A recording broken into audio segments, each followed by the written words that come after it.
Hey, I am back online. I think most of the places I need to be, but let's see if I could get the tech always working. Fun. Happy Sunday if it is Sunday where you are, and any other day of the week. It may happen to be depending on where you are on the planet, but my name is Natasha Nurse. I'm excited to be here. We're going to be talking about a beautiful love story. If any of you have not picked up If the Shoe Fits, a meant to be novel by Julie Murphy, you're in for a treat. I love to come on here and do my book clubs because it holds me accountable for making sure that I'm reading enough each and every month, but mostly just to share my thoughts on different subjects that we cover. So for this month, it's a romantic piece. So I love talking about love. I love talking about love lessons. And so I think today is going to be a good conversation. So let me get the deck up and running so that we can have a fun conversation. And it happens to be the last day of July. So we literally are living on the edge. This is the end, y'all. Tomorrow's August. So hopefully you're ready. All right, with that, let's go through the agenda. First, I usually love to do just introductions. If you aren't already aware of my platform, I'll talk a little bit about that. We'll talk a little bit about the book. If the Shoe Fits, that'll be fun. We'll get into some love lessons. My own love story has been, I'm about to hit 18 years in my own love story. So I think I have a couple of nuggets of advice. You can take it or leave it, do what you please with it. And then next steps, of course. So with that, next introductions. My name is Natasha Nurse. I am a lot. I of Jamaican heritage. I always shout out Jamaica, proud heritage. My mom and dad are from Jamaica. I have lots of fun, interesting relatives from that beautiful island. If you've never been, that's my plug out to go. I need to go back. I haven't been since I was a child. So shout out to Jamaica and all of our beautiful people. Outside of that, I am a mother of a 13-month-old. He is beautiful and bold and brilliant and just my greatest joy of life. Shout out to KJ. I'm a wife. Shout out to Khalil. Also my co-host of Woken Free, a Podbean featured podcast this year. We're on Newsly. We are everywhere. I just joined the Microsoft Start platform, which is exciting. I have to update this slide actually to share that. It's really cool. There's like 1.3 billion people in that community. So super blessed to have my blog and my podcast shared out there. So you'll see me there. If you don't already see me on Plus Model Magazine, I've written and had articles on Fortune, Fast Company. Oh gosh, everywhere. Just a lot of different places. I've lived a really cool life. So summation, I am a DEI professional. I'm a coach. I am a speaker. I'm an author. I'm a blogger. I'm a podcaster. I'm a content creator. I'm here to give you some insights on if the shoe fits. So with that, there's a really cool summary on Common Sense Media. You can see it here on the screen. Definitely check it out. The book is around kind of a modern day Cinderella take of a plus size woman, a plus size lead, which led me to why I wanted to choose this book for this month, because I am a bigger bodied, beautiful woman. And I always love a love story with bigger bodied, beautiful women. And I'm just joking. But she's a cool people. She has a cool sense of comedy and humor that she brings, the character has in the book. And she falls in love with a guy named Henry. She meets him on a plane ride. Super cute, meet cute moment. And doesn't know, but ends up at like that. She meets him on the plane and then later on ends up joining this love dating reality show.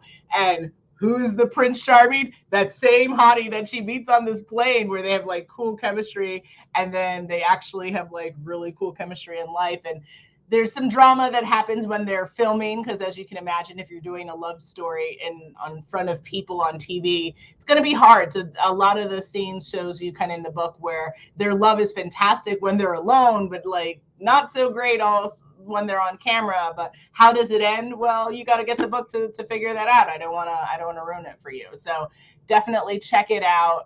If you're into romance, if you're into kind of funny, entertaining, romantic stories, this is the one for you. And most importantly, if you haven't read a book around, differently bodied different shaped bodies for a romantic lead, then I definitely encourage it. I think that too many times we don't see enough content or read enough content regarding like plus size love stories. So definitely check it out.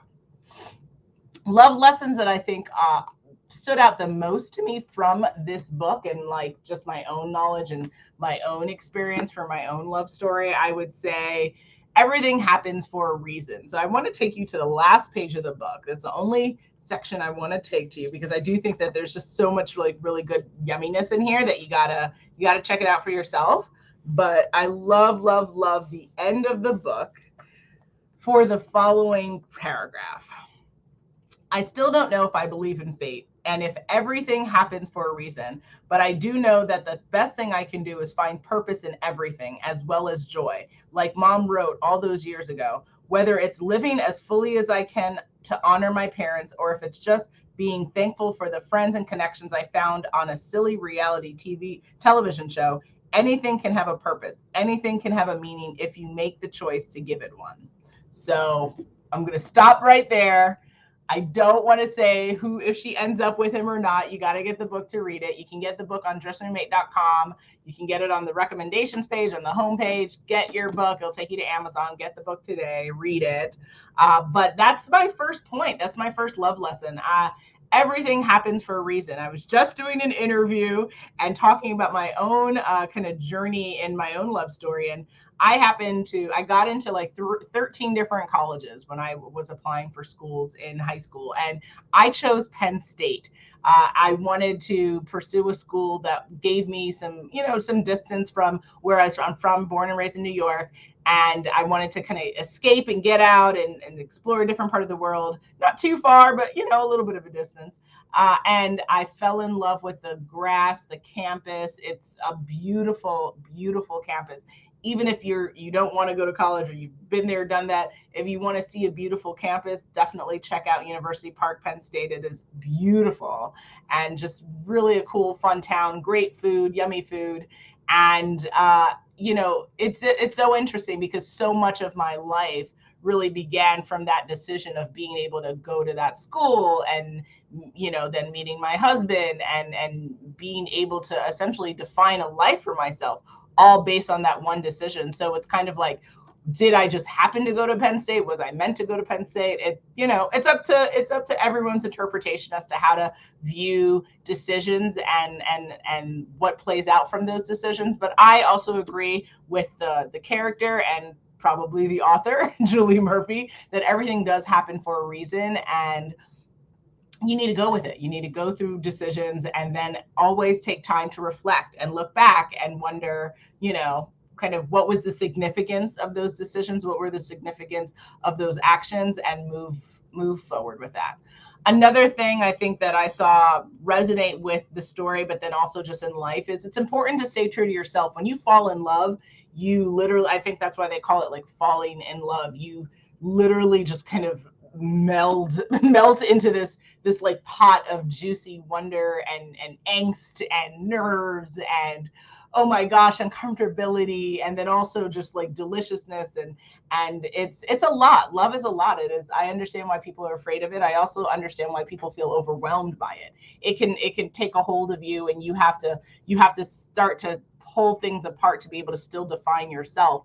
And I would say one of the best lessons I've learned, so that you don't ever have regrets or that you don't ever start to feel like you've lost yourself in love or in your life, is to stay true to yourself. So as you're going through experiences, and that stays true to anything in your career, in motherhood, in parenting, and starting new adventures for yourself. Stay true to yourself, meaning identify what you want and what your purpose is, so that you can continue to pursue that no matter what's going on. So if it's within a context of a love story, yes, fall in love, all the kisses, all the wonders, all the dates, all the memories, yes, but let's not forget about you. Let's not forget about your goals. Let's not forget about what you need. Let's not forget about what you want. And your love story or new job or new apartment or home or family situation, whatever this new situation is, needs to support and foster your ability to stay true to yourself. Love should never be a reduction of yourself. It should never be a diminishing of who you are or what you want, because then that is not healthy love, and that is not something meant for you. Anything meant for you is going to add to your life. It's not going to subtract from your life. So like, just keep that for yourself. Another thing that I think is really important, and I don't want to discourage people, but falling in love isn't always easy. I think that that's a multi-layered statement, because love is profound, and it's a lot, and it's within the context of other parts going on in your life. So it's not just like you can wake up and I'm just going to be in love, and that's just what you're going to do. No, like, you're going to wake up, you're going to be in love, hopefully, and then you're also gonna be a parent, or you're gonna, be a great daughter, you're a great this, and then, like, you have so many other things going on. So love has to be in addition to everything else, and that's where you can get the complexity. That's also where it can get difficult. And then also, don't forget, are people always easy? Are people always amiable? Are people always on the same page with you? Absolutely not. That's the beautiful coloring of life. Those are the spaces to navigate, and those are the spaces where you learn the most. Those are also the spaces where you can grow the most. And it's going to require you to flex. It's going to require you to get up and do things a little bit different, but it's worth it. It's totally worth it. I was just actually talking to my cousin this week, I think, yeah. And she was, I was telling her, yeah, like, me and Khalil, I think, for our own love story, we'll be together 18 years this September. And she was like, that's like half your life, right? Because I have a big birthday coming up, and it's not like a milestone birthday, but I call every birthday big, just because, like, I want to celebrate and I want people to make a big fuss about it. Make up for childhood missed moments, but yeah, like, it's literally going to be like half my life. And so a lot of growth, a lot of learning. Who I am and when I fell in love at 18 is completely different than who I am today. I'm a completely different woman, and I'm grateful for that. I'm grateful for all the lessons learned every single year. Were each of those lessons easy? Absolutely not. You can talk to Khalil. Lots of tears, lots of growing, lots of snapping, and right? Like, all of that good stuff. But it's worth it. It's worth it. We have a beautiful son from it. We have beautiful memories that we can remember, and some we can't. And and you get through it all. And that's the purpose. That it's ongoing. It's not like falling in love is a moment in time, but rather it's more of a like love journey. And that's just like one aspect of your life. You also, again, are pursuing your career. You're pursuing parent, for us it would be career, entrepreneurship, parenting, and then also just like personal development and spiritual growth and fitness journey, right? Like, it's all a part of a bigger meld of life. So it's not easy, but it's worth it, and it should add and enhance the rest of your life. I want to make sure that I get that point across. And then, of course, don't let your relationship prioritize other interests, because, again, that's where you get into that space of regret and feeling like, well, am I living for you? Am I living for this other person? You've got to live for you. You always have to nurture and care for the most important relationship in your life, which is the relationship with yourself. And everything from that flows from that and is a reflection of that. So when you love yourself really good, like, you can be a better partner, you can be a better mother or father, or you can be a better community leader, you can be better in your career. Like, everything flows from self.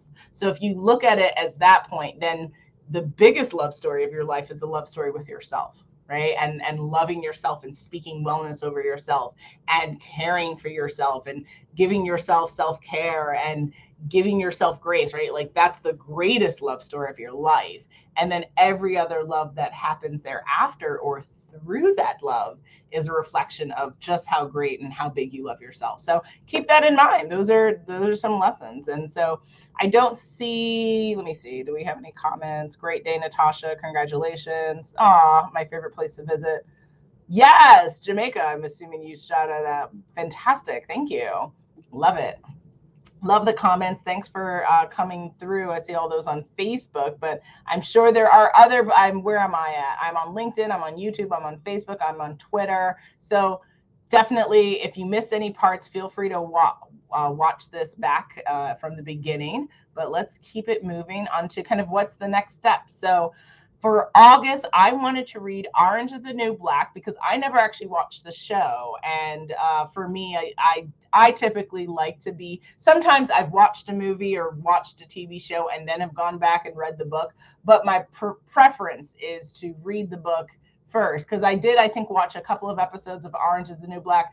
I wasn't like necessarily in love at that time, but I'm not done. I feel like I still can go back and try to revisit it because I know Khalil loved the show, loved the show, and I feel like there's some love that I can gain from watching it again, but I want to read the book first. So that's what we're reading. If you've never read the book, then you're in for a treat, and we're gonna come together back again next month. So make sure you join me for that. And then, of course, if you have any more questions around if the shoe fits, or talking about your career, or just wanting to connect on any of the content that I put out there, I'm always available for a fantastic, productive conversation. You can always find me at dressingroommate.com or Natasha at dressingroommate.com, and that's my email address. And with that, it's a short book club, but I feel good about it because I got to all my points, and I wanted to make sure that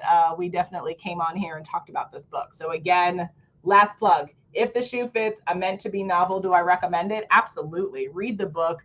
Read a deliciously fun and entertaining love story with a plus size lead, because that's just super fabulous. And with that, I encourage you to have a wonderful day. I encourage that you remember the greatest love story is the love story with yourself. And so I encourage you to love yourself boldly, fearlessly, grandly, and authentically. And I encourage you to read. If you haven't picked up a book or got taken out an audiobook from your library, make sure you do so. Reading is how we grow our minds. It's how we grow our souls, how we grow our hearts, and just how we grow our life. So with that, that is how I'm going to end. It's been fun. Again, if you missed anything, watch it from the beginning. I'm so excited to have come on here, and I hope you're enjoying your summer. I know I am living my summer, and my afro is just doing her thing. She's just living her truth. So I'm going to let her do that. And I'm going to go have a good day. You have the same. All right. Talk to you guys soon. Bye.